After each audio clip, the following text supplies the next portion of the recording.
comme le peuple élu de Dieu et qu'ils sentaient donc qu'ils avaient hérité de la vie éternelle. Ma 3. C'est à 9 lorsqu'il vit que beaucoup de pharisiens et de sadducéens venaient à son baptême, il leur dit: Race de vipères, qui vous a montré comment fuir la colère à venir. Portez donc des fruits dignes de la repentance, et ne pensez pas à dire en vous-même: Nous avons Abraham pour père. Car je vous dis que Dieu est capable de susciter des enfants à Abraham même de ses pierres. Jésus-Christ a dit à 2 villes juives, qui croyaient que parce qu'elles étaient juives, elles avaient déjà le salut. Point. Devenez membre de la chaîne et AIDEZNOUS à propager la parole de Dieu à travers le monde. Point. Samedi 16 mars 2024. Parlez à Dieu en 5 minutes. Description vidéo. Ma 11. 20 Puis il se mit à réprimander les villes dans lesquelles il avait accompli beaucoup de ces miracles, parce qu'elles ne s'étaient pas repenties, en disant: Malheur à toi, Chorazin! Malheur à toi, Bethsaïda! Car si les miracles qui se sont produits en vous s'étaient produits à Tyr et à Sidon, ils se seraient repentis depuis longtemps sous le sac et la cendre. C'est pourquoi je vous dis qu'au jour du jugement, le châtiment sera plus supportable pour Tyr et Sidon que pour vous.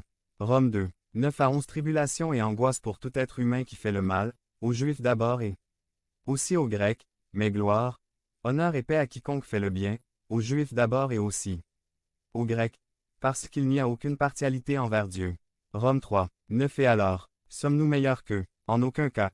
Car nous avons déjà accusé les Juifs et les gentils que tous sont sous le péché. Rome 3. 22 La justice de Dieu par la foi en Jésus-Christ pour tous ceux qui croient en lui.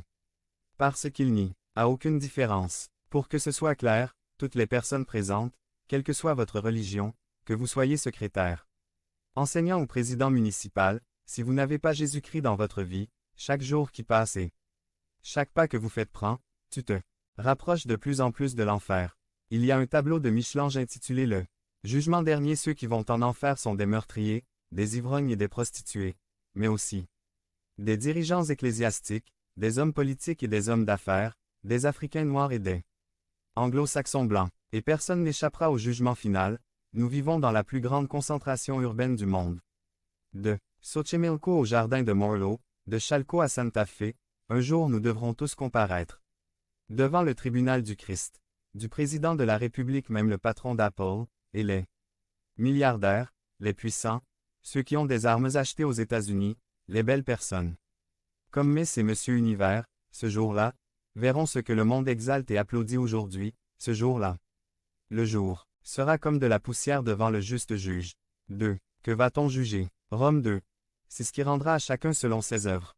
Rome 2. 8 à 10 Mais la colère et la colère seront sur ceux qui sont crêleurs et qui n'obéissent pas à la vérité.